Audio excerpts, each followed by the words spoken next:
महत्वपूर्ण शाम है कि हम यूथ मीटिंग के रूप में आज हम एकत्रित हुए हैं क्रिश्चियन कम्युनिटी चर्च के बैनर के तले। और इससे बड़ी बात कि हमारे मध्य में हमेशा की तरह ब्रदर इमरोज बख्ती जो राजस्थान अजमेर से आते हैं, हमारे लिए कुछ लोगों के लिए नए जरूर हैं, परंतु प्रभु के सेवक हैं और परमेश्वर के वचन को बहुत ही गहराई से बताते हैं। और इन दिनों में सेक्टर 9, 10 और तालपुरी समूह में इब्रानियों की पत्री का बाइबल स्टडी करवा रहे हैं। सो मैं अपनी ओर से और यहाँ उपस्थित प्रत्येक जवानों की ओर से, जवान युवतियों की ओर से और board of Christian community church की ओर से ब्रदर इमरोज बख्ती का तहे दिल से स्वागत और अभिनंदन करता हूँ। जितने लोग यदि खड़े हो सकते हैं तो खड़े होकर आपका हम लोग अभिनंदन करते हैं। जी ब्रदर, थैंक यू। हम जब मैसेज में आएंगे तो अपना परिचय डिटेल से देंगे। हम लोग इतना जानते हैं प्रभु के सेवक हैं, हम सबके आदर्श हैं, हम सबके मसीही जीवन के लिए एक बहुत ही स्तंभ है। इन सारी बातों के लिए आपको बहुत धन्यवाद देता हूँ और फिर से तहे दिल से स्वागत और अभिनंदन करते हैं। Thank you. Thank you uncle. अभी आगे का समय इमरोज बैप्टिस्ट अंकल का है। मैं कांग्रेचुलेट करता हूँ कि वो आज का वचन हमारे बीच में रखें। Praise the Lord, hallelujah. मैं परमेश्वर का धन्यवाद देता हूँ, उसने मुझे ये अवसर दिया है कि मैं सीसी चर्च के यूथ्स मीटिंग में जवानों के इस जलसे में भाग ले रहा हूँ। साथ ही मैं पास्टर सावधान टोपो साहब का भी धन्यवाद देना चाहता हूँ, जिन्होंने मुझे आमंत्रित किया है कि मैं परमेश्वर के वचन से आपको कुछ सिखा सकूं। मेरे प्रिय नौजवान भाइयों और बहनों, मैं स्वयं भी क्योंकि इस आयु से गुजरा हूं, इसलिए मुझे बहुत सारी चीज़ का अनुभव है कि एक जवान लड़का और एक जवान लड़की इस आयु के अंदर जिसमें आप अभी हैं, किस तरीके का सोचते हैं और क्या उनकी जिज्ञासाएं होती हैं। लेकिन जब आप पवित्र वचन के ऊपर ध्यान देंगे तो आपको मालूम होगा कि परमेश्वर आपसे क्या चाहते हैं और किस तरीके से आप अपने आप को परमेश्वर को समर्पित करके एक अच्छे विश्वास योग्य परमेश्वर के पुत्र और पुत्री बन सकते हैं। आइए प्रार्थना करें और फिर हम वचन में चलेंगे। हमारे जीवित महान और अत्यंत दयालु स्वर्ग पिता,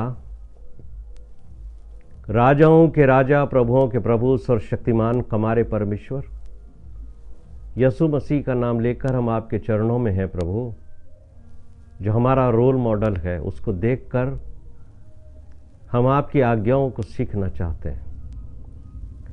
हमारे मुंह की बातें और हमारे दिल के ख्याल तुझे पसंद आए। ऐ हमारी नजात, हमारी चट्टान, हमें फिदिया देने वाले, यीशु मसीह के मीठे और मुबारक नाम से मांगते सुनो, कबूल कर, आमीन। जो अध्याय हमने पढ़ा है दूसरा तिमोथियुस, उसका दूसरा अध्याय 20 से 26 पद तक, उसको खोल लीजिए। और आज जितने भी युवक और युवतियां इस यूथ मीटिंग में पार्टिसिपेट कर रहे हैं, मेरा निवेदन है कि वो इस वचन के ऊपर फोकस करें। दूसरा तिमोथियुस दूसरा अध्याय उसका 20 से 26 पद हमने पढ़ा। और यहां पर पौलुस जो हैं वो तिमोथियुस से बात कर रहे हैं। तिमोथियुस एक नौजवान है और वो पौलुस के साथ रहकर सेवकाई में आगे बढ़ रहा है। और पौलुस उसको कह रहे हैं कि एक मसीही नौजवान को एक पवित्र बर्तन बनना चाहिए। अब यहां मैं आपसे कहना चाहता हूं कि पौलुस सिर्फ तिमोथियुस से बात नहीं कर रहे हैं, बल्कि जितने आप युवक और युवतियां सुन रहे हैं, आप सबसे भी परमेश्वर के वचन के द्वारा पौलुस बात कर रहे हैं। और पौलुस कहते हैं कि एक मसीही नौजवान को एक पवित्र बर्तन बनना चाहिए, एक ऐसा बर्तन जो अपने आप को शुद्ध बनाता है। नए नियम में दो तरह के बर्तनों का जिक्र है, दो तरह की सफाई का भी जिक्र है, जिसको हम क्लींसिंग कहते हैं। पहली पवित्रता तो मुझे और आपको यीशु मसीह के लहू से मिलती है। पहला यूहन्ना उसका पहला अध्याय 7 और 9 पद यदि आप पढ़ेंगे तो वहां लिखा है, यीशु मसीह का लहू हमें सब पापों से शुद्ध करता है, और यदि 9वें पद में कहा, यदि हम अपने पापों को मान लें तो वो हमारे पापों को क्षमा करने और हमें सब अधर्म से शुद्ध करने में विश्वास योग्य और धर्मी है। खुदा हमारे पापों को केवल क्षमा ही नहीं करता, परंतु पापों के अपराध बोध, जो गिल्ट होती है हमें पाप करने के बाद, क्योंकि पाप करने के बाद हर एक व्यक्ति को मालूम होता है कि उसने अपराध किया, पाप किया है, तो एक गिल्ट जिसको अपराध बोध कहते हैं, उससे हम दब जाते हैं। तो यीशु मसीह का लहू हमें पापों से भी छुटकारा देता है और अपराध बोध से भी हमें निकालता है। लेकिन जो दूसरी तरह की क्लींसिंग है, दूसरी तरह की जो सफाई है, जो हमें स्वयं करनी पड़ेगी, ये बड़ी अजीब सी बात लगती है आपको, लेकिन 21वें पद के अंदर लिखा है, यदि कोई अपने आप को इनसे शुद्ध करेगा, यानी यदि आप अपने चरित्र को शुद्ध करोगे, किन चीजों से? वो उन बातों से जो यीशु मसीह के चरित्र में नहीं हो। यानी एक तरह से ये सिक्के के दो पहलू हैं जो एक मसीही युवक और युवती को बड़े ध्यान से अपने जीवन में समझने और सीखने हैं। पहली चीज है कि परमेश्वर हमारे पिछले पापों को क्षमा करता है जो हमने अब तक किए हैं, और दूसरी बात है कि हम अपने जीवन की बुराइयां, जो रॉन्ग थिंग्स हैं हमारे अंदर, बुरी बातों को स्वयं हम दूर करेंगे।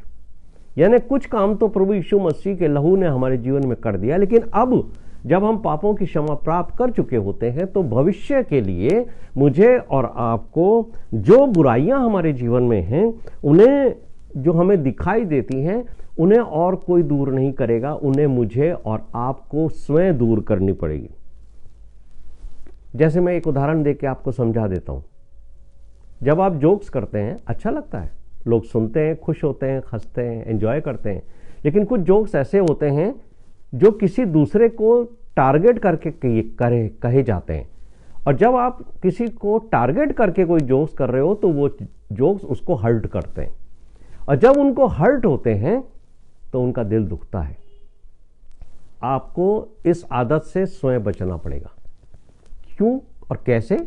क्योंकि जब आप यीशु मसीह को अपना रोल मॉडल कहते हो तो यीशु मसीह तो ऐसे जोक नहीं करते थे या ऐसी कोई बात नहीं करते थे जिससे किसी दूसरे के हृदय को ठेस लगे, कोई हर्ट हो।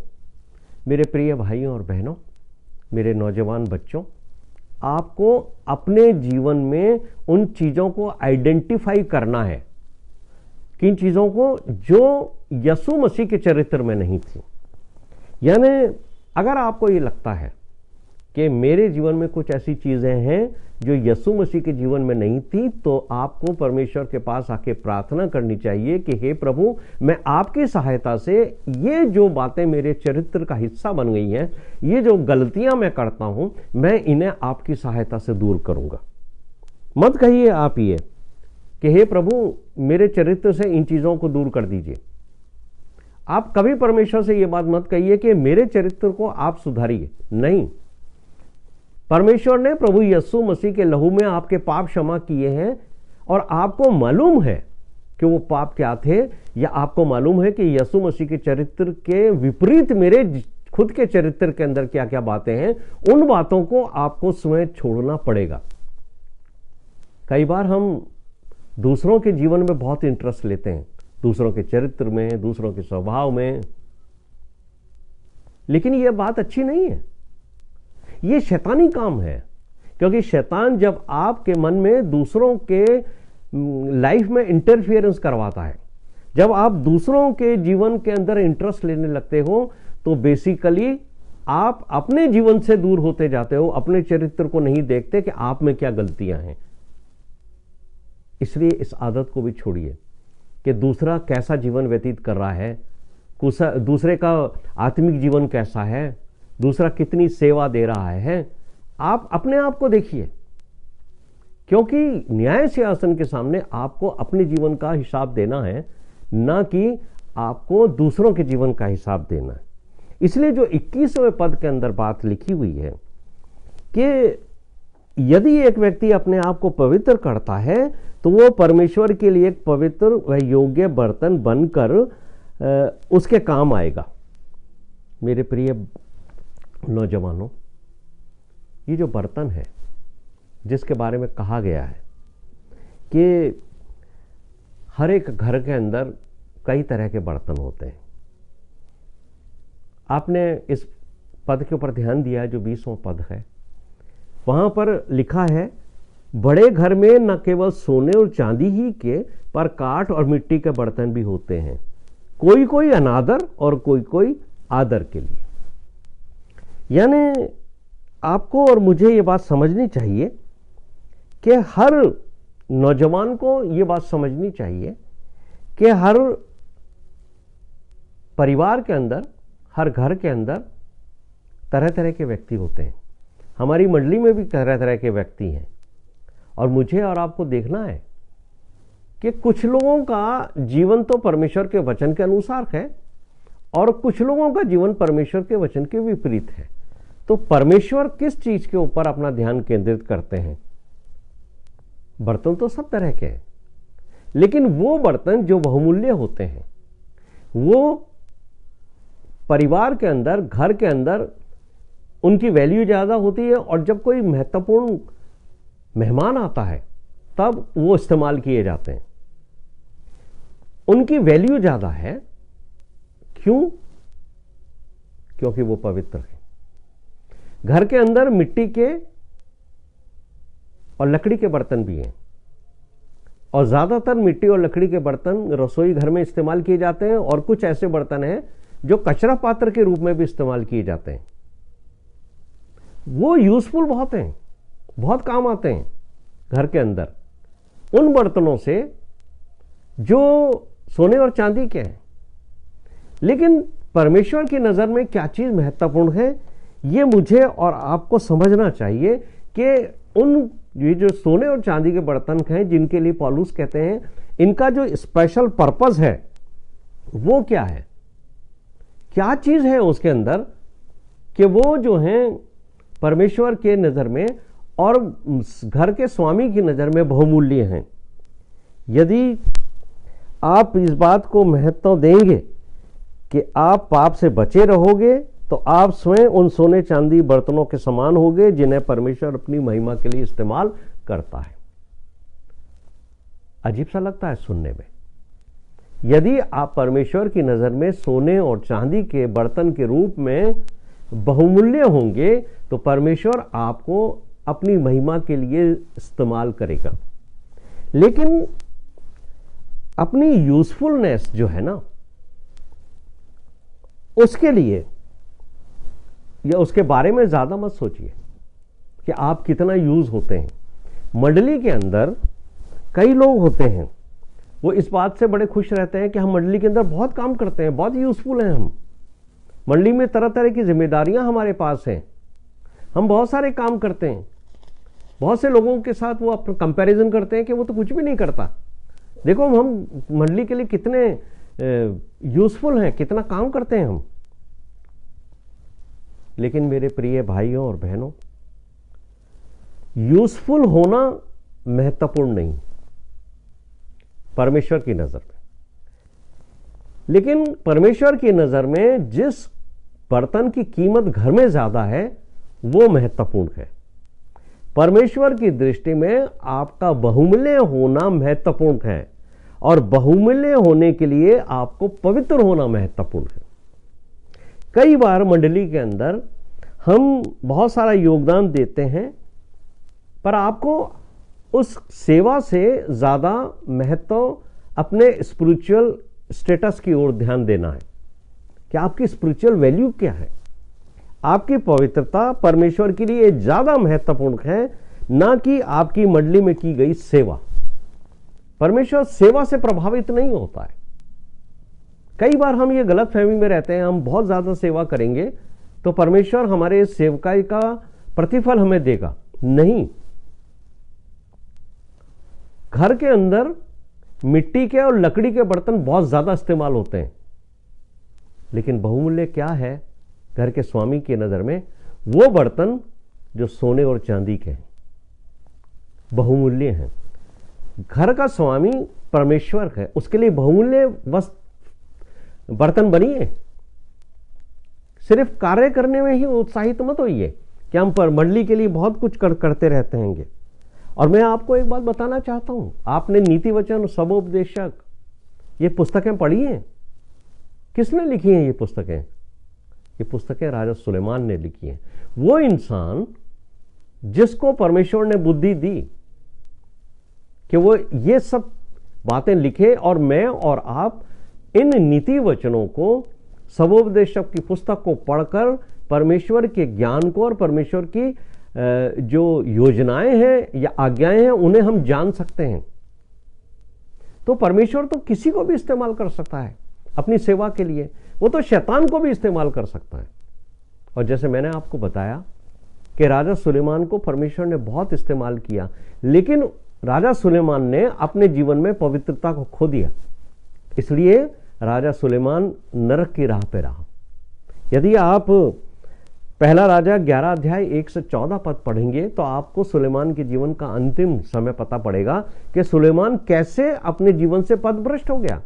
कारण उसने पवित्रता को महत्व नहीं दिया और संसारिक अभिलाषाओं में, सांसारिक वस्तुओं को प्राप्त करने में और विशेषकर पत्नियां इकट्ठे करने में वो लीन रहा।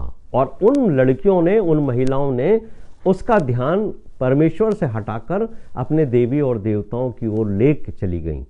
इसलिए बाइबल आपको कहती है, जितने युवक और युवतियां सुन रहे हैं ध्यान से सुनिए कि पौलुस कहते हैं अविश्वासियों का विश्वासियों से कोई मेल नहीं। यदि आप युवक होके अविश्वासी युवती से विवाह करते हैं और यदि आप युवती होके किसी अविश्वासी युवक से विवाह करते हो, आपका जीवन समस्याओं और परेशानियों से भर जाएगा, क्योंकि इनका कोई मेल नहीं है।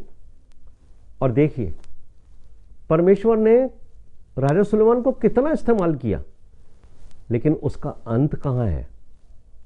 उसका अंत है नरक की आग में। क्यों? क्योंकि उसने पवित्रता को महत्व नहीं दिया। वो बर्तन नहीं बन सका जो परमेश्वर की नजर में मूल्यवान होता। लेकिन मेरे प्रिय भाइयों और बहनों, परमेश्वर की सेवा करने वाले तो बहुत हैं। यीशु मसीह का नाम लेकर आज लोग बहुत सेवा करते हैं, लेकिन यीशु मसीह ऐसे कई लोगों को पहचानते नहीं जो उसके नाम से कई कई काम करते हैं, कई कई मिरेकल्स करते हैं। और ये बात यीशु मसीह ने कही है। मत्ती का 7वां अध्याय और उसके 22 और 23 पद के अंदर कुछ लोग जब अंतिम समय के अंदर न्याय सिंहासन के सामने यीशु मसीह बैठे हैं और यीशु मसीह से कह रहे हैं कि हे प्रभु, हमने तो तेरे नाम से अशुद्ध आत्माओं को निकाला है, तेरे नाम से आश्चर्य कर्म किए हैं। यीशु मसीह क्या कहते हैं उनसे? यीशु मसीह तो उन्हें पहचानते तक नहीं। यीशु मसीह उनसे कहते हैं मेरे नजरों से दूर हो। और बड़ी अजीब सी बात कही है वहां पर यीशु मसीह ने, और जो बात कही है उन्होंने कि हे कुकर्म करने वालों। आप सोचेंगे मंडलियों के बीच में बहुत सारे लोग वचन का प्रचार करते हैं, मंडलियों के बीच में बहुत सारे लोग ऐसे हैं जो कई तरह के आश्चर्य कर्म कर देते हैं यीशु मसीह के नाम से।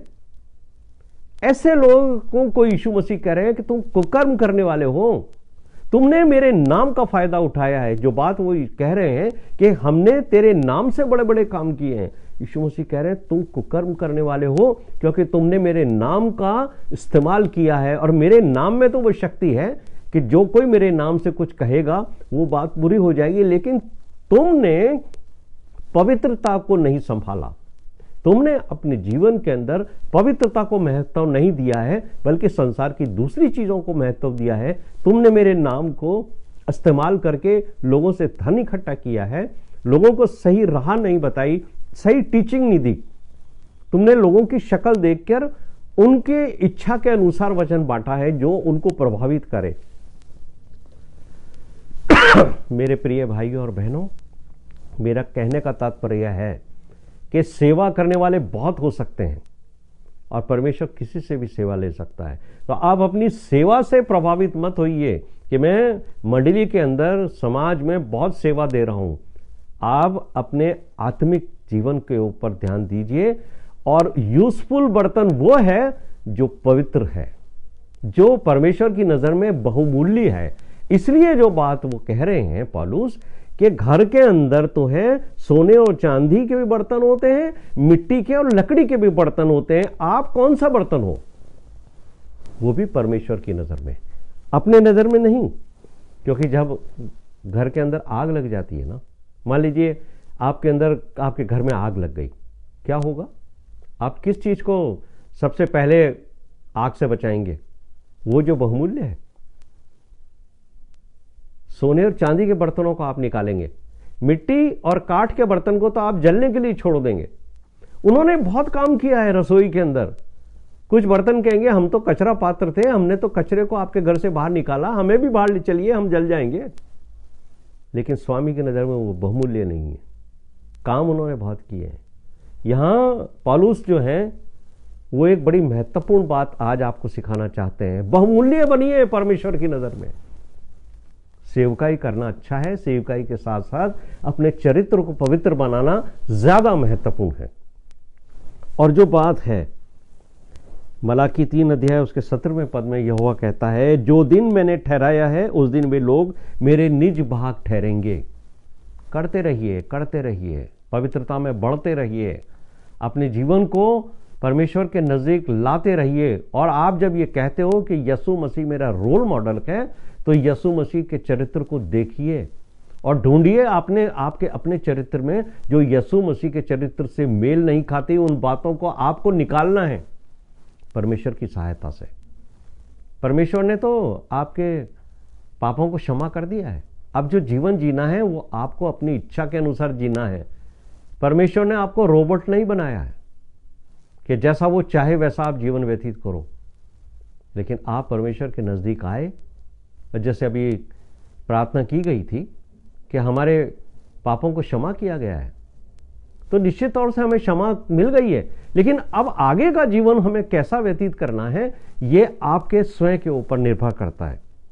यदि आज आप एक साधारण से बर्तन हो तो ध्यान से सुनिए कि आप भी पवित्रता में जीवन जीते हुए एक बहुमूल्य बर्तन बन सकते हो।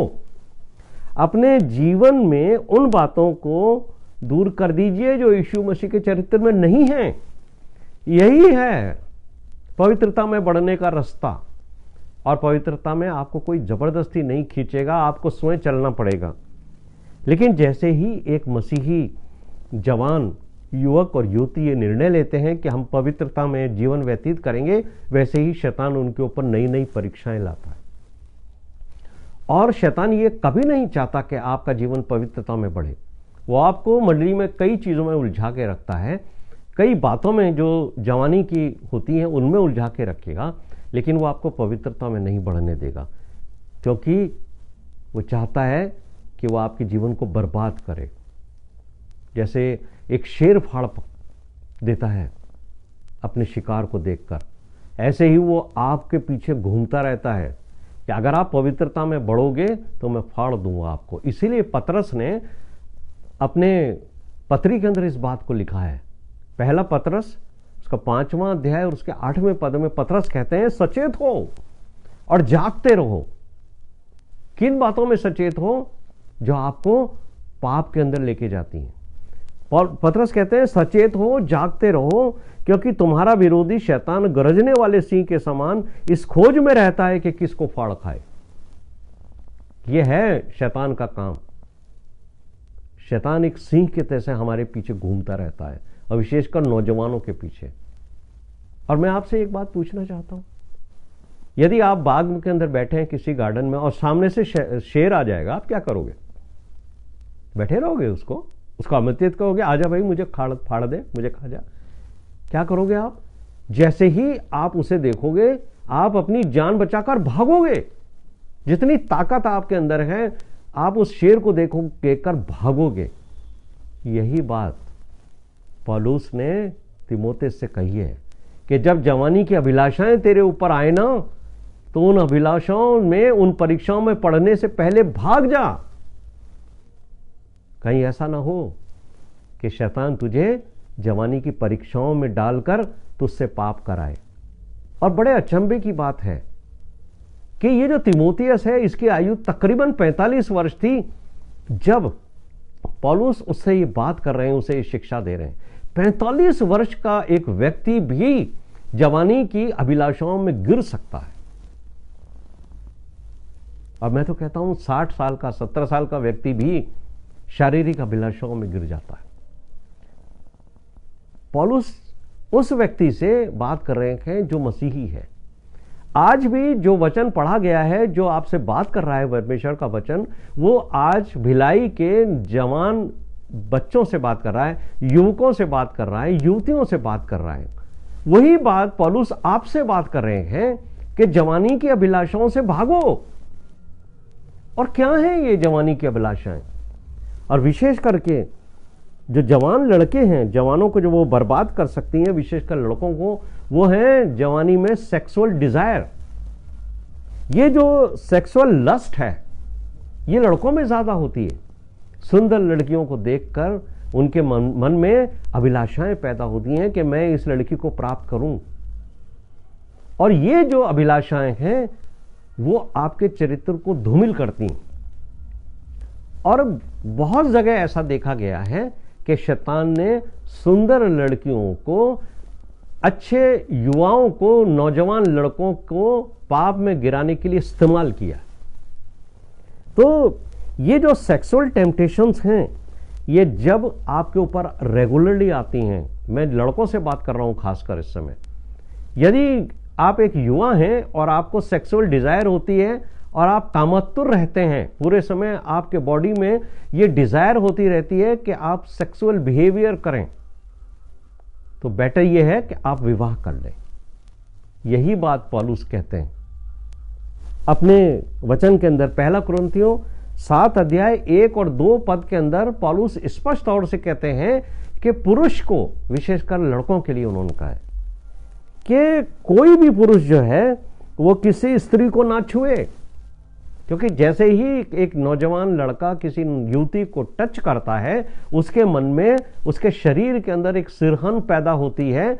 और ये नेचुरल चीजें हैं, ये डिमांड ऑफ द बॉडी है, लेकिन शैतान इसी के द्वारा आपको पाप में गिरा सकता है।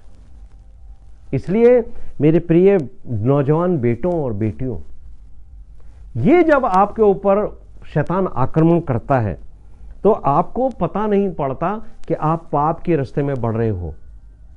और बहुत सारी लड़कियां भी हैं जिनके अंदर चंचल स्वभाव है, और बाइबल ये बताती है कि उन्हें स्वयं पता नहीं कि वो कैसे चंचल स्वभाव के अंदर फंसी हुई हैं, और उनकी ये ख्वाहिश होती है कि लड़कों को आकर्षित करें अपनी चिकनी चुपड़ी बातों से। बाइबल कहती है चिकनी चुपड़ी बातें करती हैं ऐसी लड़कियां, वो लड़कों को आकर्षित करती हैं। और आजकल ये बहुत बढ़ गया है, मसीही समाज के अंदर भी बढ़ गया है। मेरे प्रिय नौजवान युवक और युवतियों, जो भी लड़कियां इस तरीके से किसी लड़के को, किसी जवान को अपने प्रेम जाल में फंसाने का व्यवहार करती हैं, सावधान हो जाइए। आप शैतान के लिए एक टूल हैं, एक हथियार के रूप में आपको इस्तेमाल कर रहा है और आपको पता नहीं है। और आजकल तो ये हनी ट्रैप का एक बड़ा नया नाम सुनने में आता है कि बहुत सारे लोग जो हैं, बहुत सारी लड़कियां हनी ट्रैप के रूप में लड़कों को फंसाती हैं ताकि उनके धन को इस्तेमाल कर सकें। और लड़के लड़कियों की डिजायर में उन्हें अपना बनाने के लिए उन्हें महंगे महंगे गिफ्ट देते हैं। और आजकल एक नया सिस्टम और चला है, डेट पे जाना।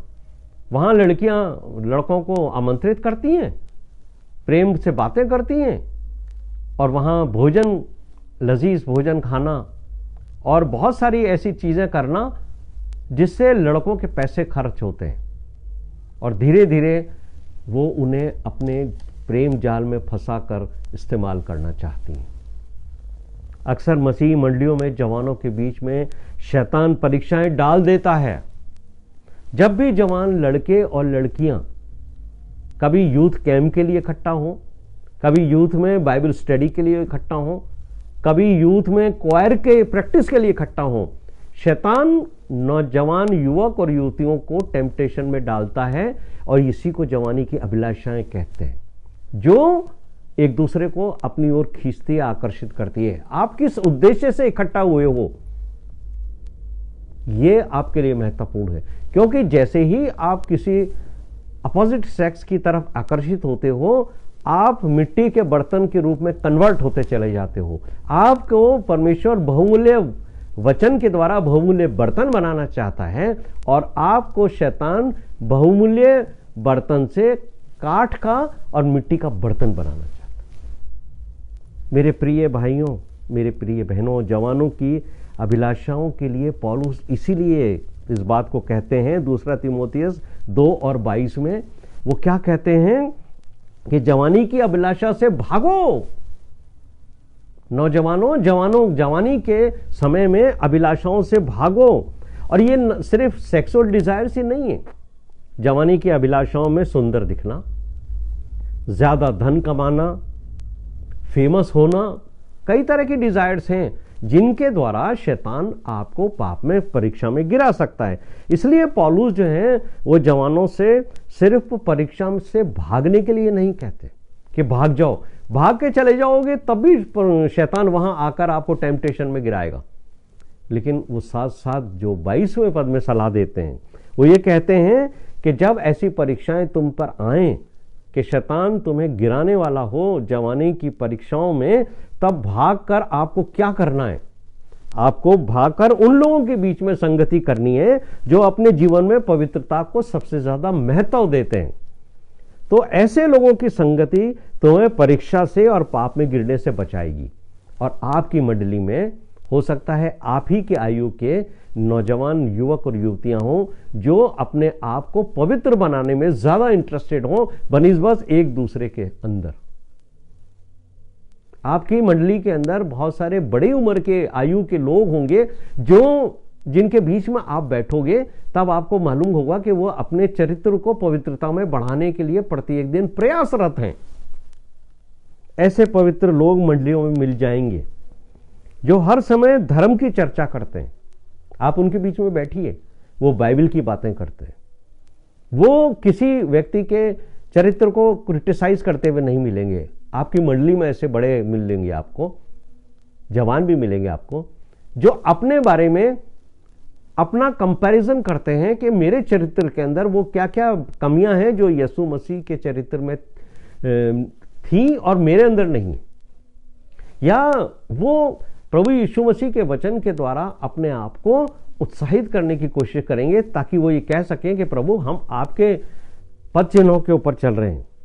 तो जो बात पौलुस कह रहे हैं कि आपका ध्यान जवानी की अभिलाषाओं से हटकर यीशु मसीह के जीवन पर जाना चाहिए ताकि आप महसूस करो कि मैं और यीशु मसीह का चरित्र एक सा होता जा रहा है। और अब सवाल ये उठता है कि आप कैसे पता करोगे कि आपकी मंडली में जिन व्यक्तियों की संगति आप इसलिए करना चाहते हो कि शैतान परीक्षा में आपको गिरा रहा था, वहां से बचकर आप भागकर आए हो और आप अब इन बड़े लोगों में या पवित्र लोगों के बीच में जिनको आप सोचते हो कि इनका चरित्र अच्छा है और इनकी संगति से मैं पाप में गिरने से बचूंगा, इन्हें आप पहचानोगे कैसे? यही सबसे महत्वपूर्ण सवाल है कि मंडली में तो बहुत सारे लोग हैं और बड़ी उम्र का होना इस बात का कोई सबूत नहीं है कि उस व्यक्ति का चरित्र भी अच्छा हो। जो बहुत अच्छी प्रार्थना करता है जरूरी नहीं है कि उसका चरित्र पवित्र हो। कोई बहुत अच्छा गाना गाता है उसका चरित्र पवित्र हो यह आवश्यक नहीं है। लेकिन फिर आप मालूम कैसे करोगे? इसके लिए भी यीशु मसीह ने मुझे और आपको मार्गदर्शन दिया है। मत्ती का 12वां अध्याय उसके 34वें पद के अंदर यीशु मसीह ने एक बहुत ही अच्छी बात कही है, जिससे आप व्यक्ति के चरित्र को जान सकते हो। और वहां पर यीशु मसीह कहते हैं कि जो मन में भरा है वो ही मुंह पर आता है। तो जब आप लोगों के बीच में बैठते हो, बहुत सारे बड़ी उम्र के लोग भी इतनी मतलब हल्की बातें करते हैं, जिसे छिछोरा शब्द कहना चाहिए, छिछोरी बातें करते हैं, जितना जवान लोग नहीं करते। तो आपको ऐसे लोगों को उनके चरित्र को पहचानने के लिए इस पद के ऊपर ध्यान देना चाहिए, क्योंकि जो आपके मन में भरा है इसका आयु से कोई लेना देना नहीं है। लेकिन यदि आप ये समझते हो कि मेरी मंडली के अंदर ये पवित्र जन है, तो जो उसके मन में भरा है वो उसके मुख पर आएगा। यदि वो परमेश्वर के वचन के ऊपर मेडिटेट करता है, परमेश्वर की बातें उसके हृदय में समाई हुई है, उसके मुंह से परमेश्वर के वचन ही निकलेंगे। वो व्यक्ति आपको एनकरेज करने वाला मिलेगा, वो आपको कभी डिस्करेज नहीं करेगा। यदि कोई व्यक्ति आपको डिस्करेज करता है, वो शैतान का फॉलोवर है, उसके अंदर शैतान की आत्मा काम करती है। यीशु मसीह परमेश्वर कभी किसी को डिस्करेज नहीं करते, हमेशा उसको उत्साहित करते हैं। तो जिन लोगों में यीशु मसीह की आत्मा, पवित्र आत्मा निवास करती है, वो दूसरों को एनकरेज करेंगे। इसलिए ऐसे लोगों के साथ संगति करो जो आपको एनकरेज करते हो परमेश्वर के वचन में बढ़ने के लिए, और अपने चाल चरित्र, जीवन, अपनी बातों, अपने व्यवहार से पवित्रता को प्रदर्शित करते हैं। जिनका व्यवहार, जिनकी बातें आपको बताएंगी कि वो पवित्रता में किस तरीके से बढ़ते जा रहे हैं। शुद्ध मन वाले लोगों को की यही पहचान है कि ये शुद्ध मन के लोग हैं। जो बात पौलुस कहते हैं ना कि अब जवानी की अभिलाषा से तो भाग और शुद्ध मन वालों की संगति कर। तो शुद्ध मन वालों को आप उनकी बातों से, उनके व्यवहार से और उनके चरित्र से पहचान लोगे, उनकी भाषा से आप उन्हें पहचान लोगे। और मैं आपसे साथ एक बात और कहना चाहता हूं कि वो आपकी सहायता करेंगे अगर आपने कोई पाप किया है तो उसमें से बाहर निकलने के लिए। ऐसे लोग पवित्रता को अपने जीवन में प्रथम स्थान देते हैं। पौलुस जो हैं वो आज जवानों को यही कह रहे हैं कि उनकी संगति करो जो सच्चे मन से पवित्रता में जीवन जी रहे हैं। और आज प्रभु परमेश्वर यीशु मसीह के द्वारा आपसे जो क्रिश्चियन कम्युनिटी चर्च भिलाई के युवक और युवतियां हैं, उनसे परमेश्वर आपको उत्साहित कर रहे हैं। और वो कहते हैं भले ही तुम्हारे जीवन में पाप हो गए हो, निराश मत होना। जब तुम मेरे पास आओगे तो मैं तुम्हारे पापों से क्षमा करूंगा तुम्हें। मेरे बेटे यीशु मसीह के लहू से तुम्हारे पाप बिल्कुल क्षमा हो जाएंगे, साफ हो जाएंगे, और शैतान तुम्हें परीक्षाओं में नहीं गिरा पाएगा। लेकिन मैं चाहता हूं तुम पवित्रता में बढ़ो। अभी तक तो तुम काठ के यानी लकड़ी के और मिट्टी के बर्तन थे, लेकिन मैं चाहता हूं पवित्रता में बढ़कर तुम सोने और चांदी के बर्तनों के रूप में कन्वर्ट हो जाओ। यदि तुम पवित्रता में जीवन जीना शुरू करो तो मैं तुम्हें बहुमूल्य वस्त्र बनाऊंगा। परमेश्वर का एक बहुत अच्छा वादा है। यदि हम पवित्रता के अंदर अपना जीवन अग्रसर करना चाहते हैं, बढ़ाना चाहते हैं, तब वो हमें इतना बहुमूल्य बना लेगा कि हम उसकी नज़र में बहुमूल्य होंगे।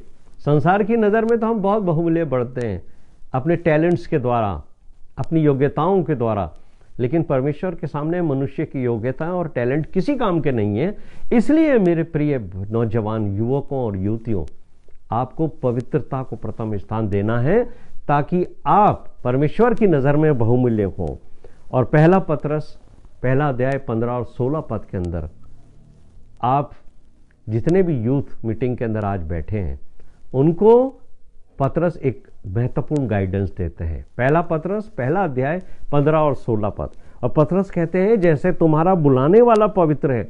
आप तो कहते हो ना कि यीशु मसीह मेरा रोल मॉडल है, मैं तो यीशु मसीह के पीछे चलता हूँ, मैं यीशु मसीह के पीछे चलती हूँ। तो बुलाने वाला तो यीशु मसीह है और यीशु मसीह पवित्र है। तो पत्रस कहते हैं जैसे तुम्हारा बुलाने वाला पवित्र है, वैसे ही तुम भी अपने सारे चाल चलन में पवित्र बनो। 1 और 2 चीज़ों में पवित्र बनना नहीं है, आपको सारे चाल चलन में पवित्र बनना है, क्योंकि पवित्र शास्त्र में 16वें पद में लिखा है, क्योंकि लिखा है पवित्र बनो क्योंकि मैं पवित्र हूं। और जिस स्थान के ऊपर यीशु मसीह आपको लेके जाना चाहते हैं वो स्थान है अनंत जीवन। और अनंत जीवन में किसी अपवित्र इंसान के प्रवेश की अनुमति नहीं होगी।